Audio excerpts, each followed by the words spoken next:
Thinking Aloud. Conversations on the leading edge of knowledge and discovery with psychologist Jeffrey Mishlove.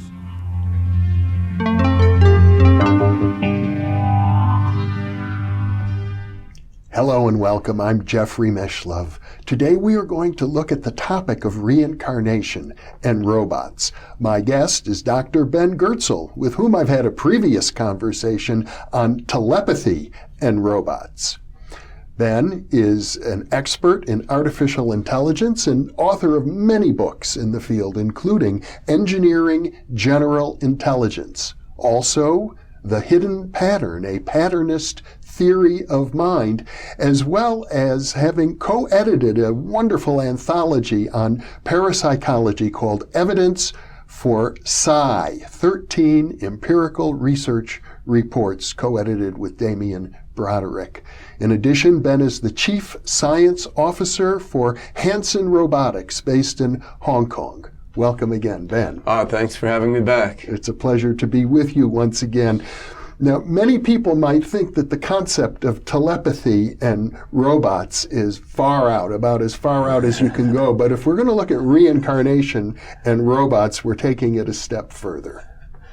We certainly are, but yet throughout human history, humanity repeatedly has discovered amazing new things that previous generations would have thought were completely insane and completely beyond the pale. I mean, we're sending men to walk on the moon, and we're communicating with people all around the world via the internet now. And if you showed these things to a Stone Age tribesperson, they would think this was just astounding magic, completely beyond the pale. So this is part of the wonder of humanity. We're able to explore new frontiers and then revolutionize our worldview based on what we've discovered. Well, reincarnation is a fascinating topic. Many tribal cultures accept reincarnation as just normal and natural. Yeah, and I would have to say my own perspective on this has evolved dramatically over the course of my life. In my childhood and early adulthood, I assumed people talking about reincarnation were completely full of it, and the whole thing made no sense whatsoever. I mean, my first wife, who I got together with in my late teenage years, she had the memory of when she was 2 years old, having her soul come into her body and sort of grant her identity at that point. And before then, she didn't have an identity. And I was like, well, that's a bizarre delusion that your brain has generated there. That's nice, but that makes absolutely no sense. And you read this stuff like Tibetan Book of the Dead, like for 40-odd days, the soul journeys and comes back. And to me, that made no more sense than the pictures in the brochures that Jehovah's Witnesses handed out in the airport, where you've got an attractive young couple with their kids in a nice dress, frolicking in the fields up in heaven after they died. And this just seemed, to me as a young scientific materialist, to make absolutely no sense whatsoever. I thought, this is wishful thinking. Like, you die, you're dead. Your body rots, your mind is gone, that's it.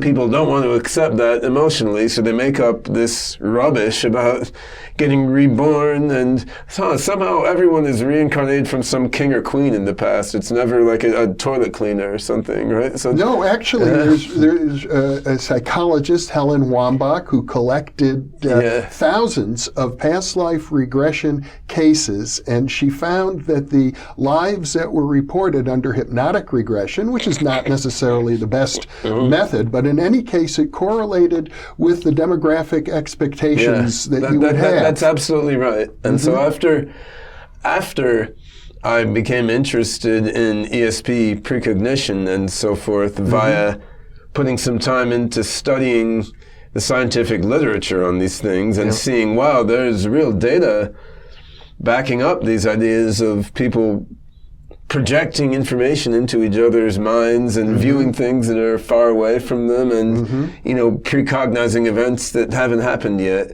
once I saw there was a lot of solid laboratory data behind these various psi phenomena, alongside the plenitude of anecdotal reports, after that I started to think, well, okay, if this stuff is real, albeit slippery, hard to pin down, and confusing, then perhaps these other, even further out there phenomena also have some reality to them. And I began looking at the literature on that and just reading what had been written, reading countless reports of people's experiences, and then studies written by very analytical-minded scientists and observers looking at these reports and just thinking about it in a rational way, like, could this stuff all be made up, really? Like, some kid is born, they report the memories of some adult who lived far away from them, and they had no way to know, and they have a birthmark in a similar shape to the one on that other person. To the death wound, often. Yeah.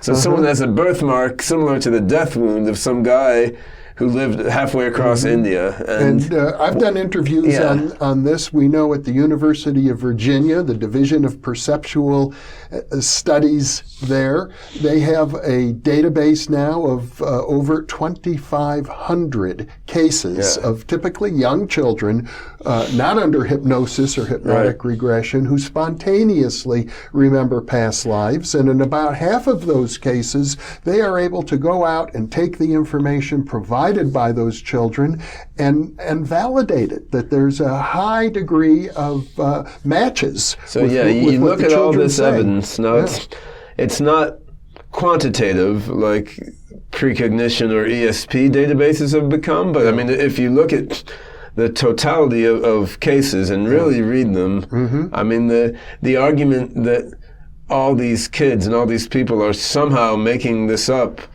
just doesn't make sense. And the idea that everyone writing about it and studying it is in on some giant conspiratorial fraud, that makes no more sense than the conspiracy theory that 100 Jewish bankers are running the world economy or something. I mean, whatever is going on there, it's not a fraud or a conspiracy, and it's not just people by chance making up things that agree so well with things they had no way of knowing about. Now, this doesn't mean that the traditional stories and explanations you find in Hinduism, Buddhism, various shamanic traditions, it doesn't mean these stories and explanations are correct in detail. As a matter of fact, that some of the research contradicts certain notions. Absolutely. Like the notion of karma, that you'll be punished in one life for the bad deeds of a previous life.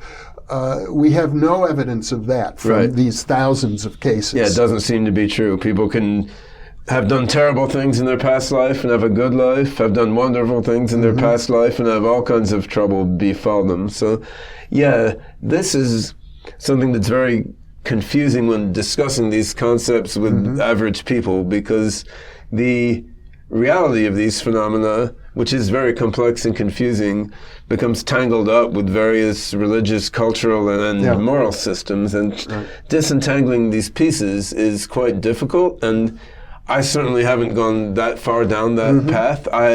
I want to recommend to everyone listening a book that you already know well, which is Immortal Remains by the philosopher Stephen Braude. And that's whom I've had the privilege of interviewing 10 times. And we have already scheduled dates to interview him specifically about Immortal Remains. I mean, this book, it's fairly analytical philosophy oriented, so it's not technical, but it's also not leisure reading. But it goes through very carefully the possible explanations for these phenomena, and he's getting deep into the details. He takes for granted that these phenomena exist and are not just fraud or delusion.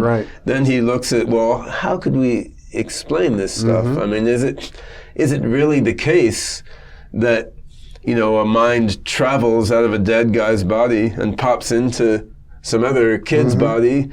Is it really the case that after you die, your personality is somehow floating out there somewhere and can then talk to a medium or otherwise enter into our reality? Or are there other explanations for these data? For example, is that child or that medium just psychic in some way and reaching its mind back into the past to perceive something that happened in the past. And he points out that we can't rule those explanations out. That's right. But by far, the simplest explanation, he concludes, is that some form of survival of the individual mind and personality beyond the life of the physical body with which that mind was associated, some form of survival seems the simplest explanation. And I think he is essentially correct, and I'd come to the same conclusion myself, though I didn't write it up as elegantly as he did.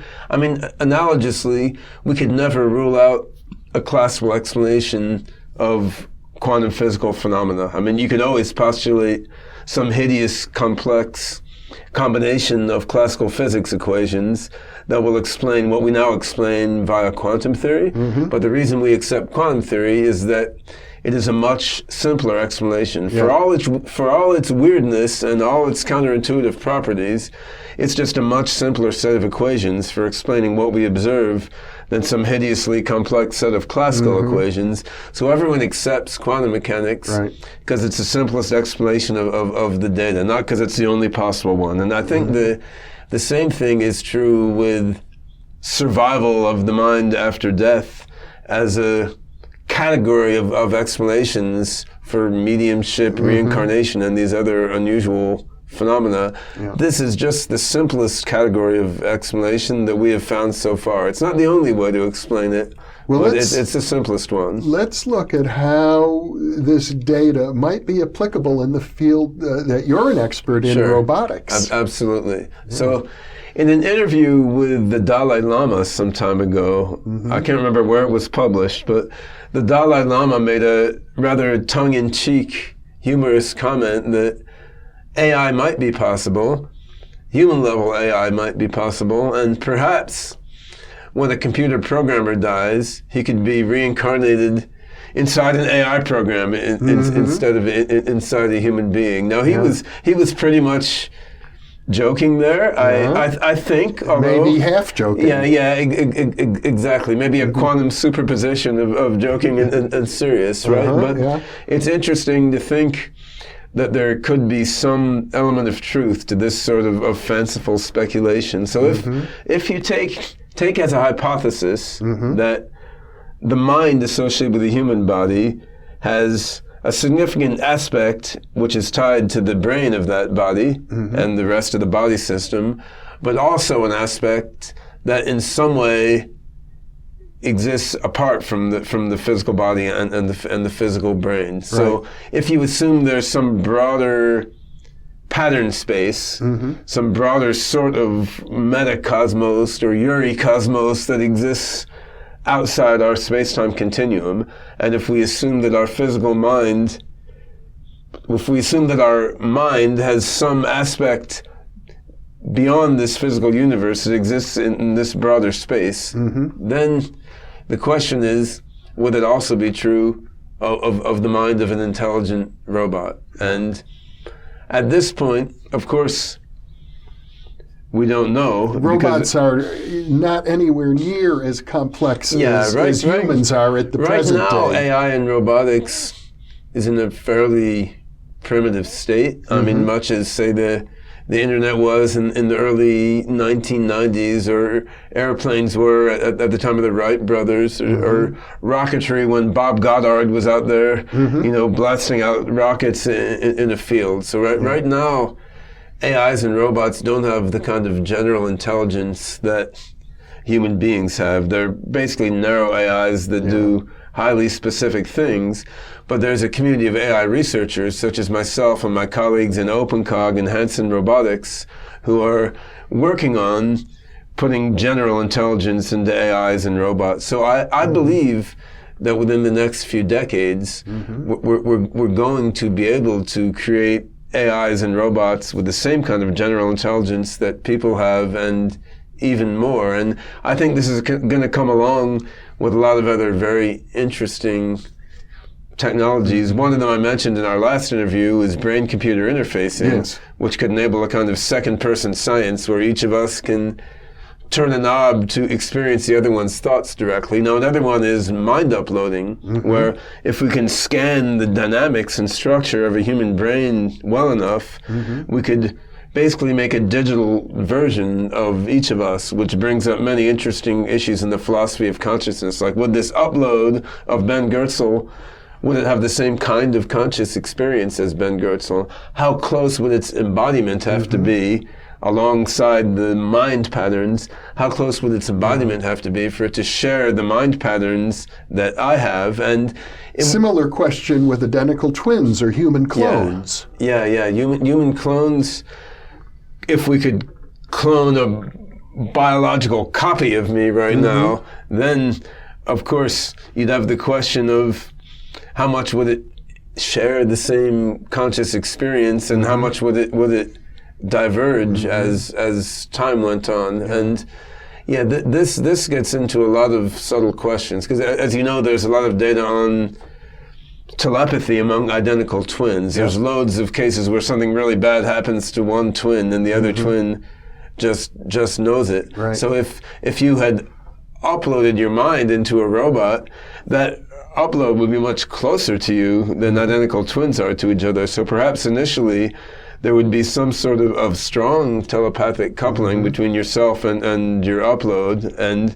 presumably that would diverge, that would decrease as you and your upload diverge more due to having different sorts of experiences. If you bring reincarnation into the picture, you wonder, like, could there be some dynamic where after you died, somehow the aspect of your mind existing in the broader pattern space surrounding our universe, somehow that aspect of your mind would resonate somehow with the copy of your mind that was in your mind upload, so that the robotic Jeffrey Mishlove would perhaps resonate in some way we don't fully understand with the aspect of Jeffrey Mishlove's mind that existed independently of his physical body. So in a sense, if you wanted to talk about it religiously, you'd say, your soul had found its way into your mind upload. No, the concept of soul doesn't do much for me, but I could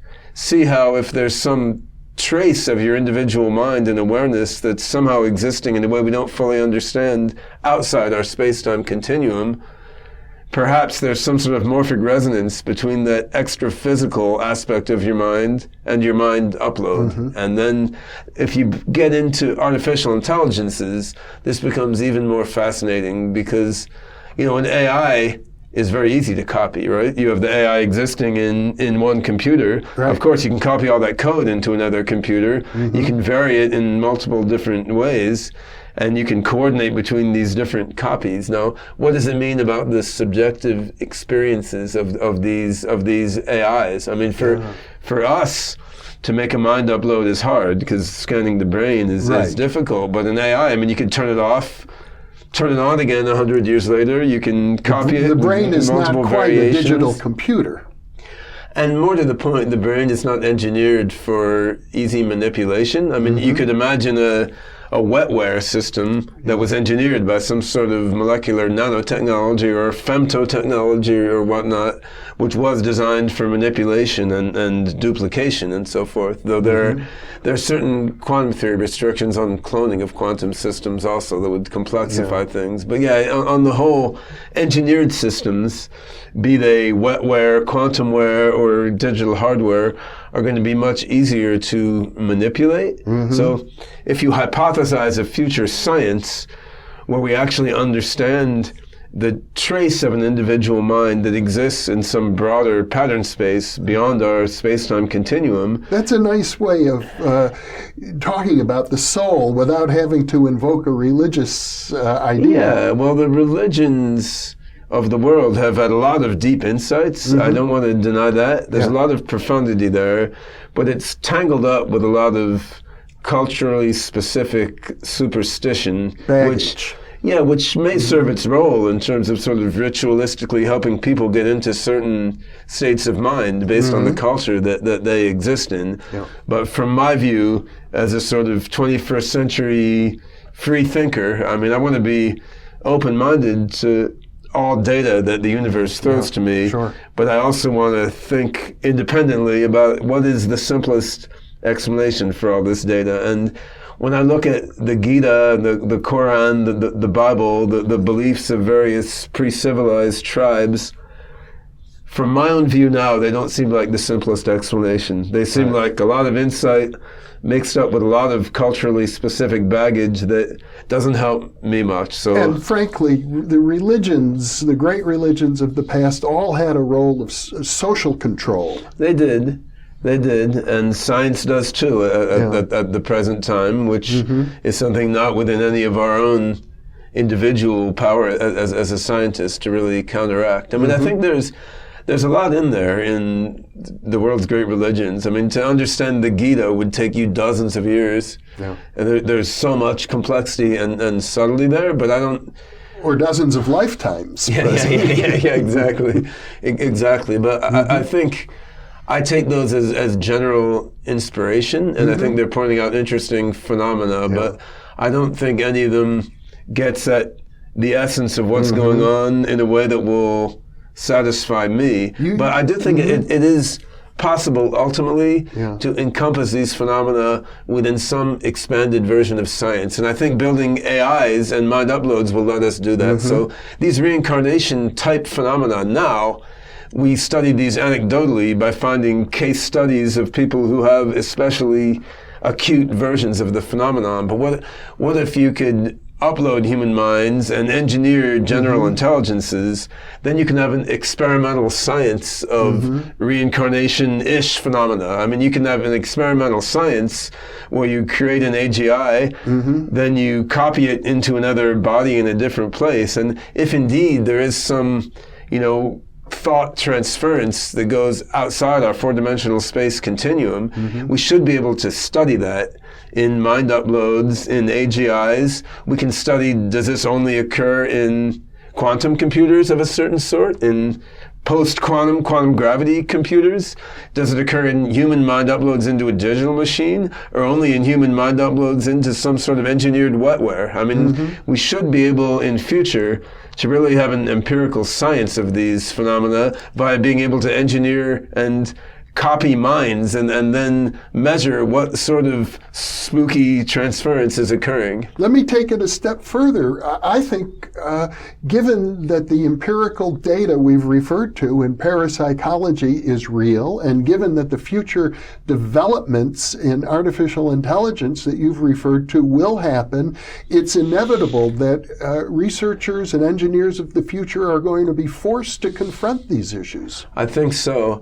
And when we look at the world this way, it brings the technological singularity a whole new perspective, which verges on a lot of crazy things other people have said in the past, some of which are even too far out there for me. I mean, Terence McKenna, who is someone whose writings I have enjoyed but not fully agreed with. I've interviewed him numerous times. He's a brilliant man, and he really viewed the technological singularity as sort of reaching back in time to sort of pull us forward. And I think there's a lot of truth to that, although I didn't, to be honest, buy his whole time wave zero theory, and he really got into 2012 as the end of the era, and I didn't buy that, but I think if you view that as sort of symbolic of a broader truth, in the same way that I look at the Gita as symbolic of a broader truth. I mean, if symbolically, if we're going to create superhuman minds, in the middle of this next century, and these superhuman uploaded minds or engineered minds are going to probe more deeply into the nature of space-time and into the pattern space beyond our 4D space-time, then these superhuman minds, who knows what influence they actually could have back in time on what we're doing now. I had that insight coming into this interview today, that somehow you're coming together and being with me now, and these events may have been programmed by telepathic computers in the future. I mean, causality is a difficult concept to pin down and may not even seem relevant once science has had the next revolution, but having entanglement that doesn't follow the forward movement of time, an entanglement of some sort between the superhuman minds that will be created and will emerge as the singularity unfolds and what we're doing now. I mean, I think that's almost a no-brainer, and that is how post-singularity minds are going to look at it, that there's some sort of a-causal entanglement beyond the linear flow of cause, which is tangling up what we're doing now and what's going to happen then, and how that ties in with the existence of aspects of an individual mind separate from the body to which it's in some sense anchored during a certain interval of time. That's something still to be discovered. I mean, we're very clueless about all this stuff, but yet we can see there's real data pointing to some weird stuff happening that is not encompassed in our current worldview, and there's various inklings coming from quantum mechanics and other directions that kind of hint at what sort of explanation we may be able to piece together in the future. And if AI advances as fast as I'm hoping it will, it may be advanced AI scientists that ultimately help us piece together all the disparate data and come to a theory that lets us take the next step in understanding. Ben Goertzel, this has been a very refreshing conversation. I love the freedom with which you're willing to explore high-tech ideas and traditional spiritual ideas at the same time. Thank you so much for being with me. Thanks a lot for having me. This has been a lot of fun. Yeah. And thank you for being with us.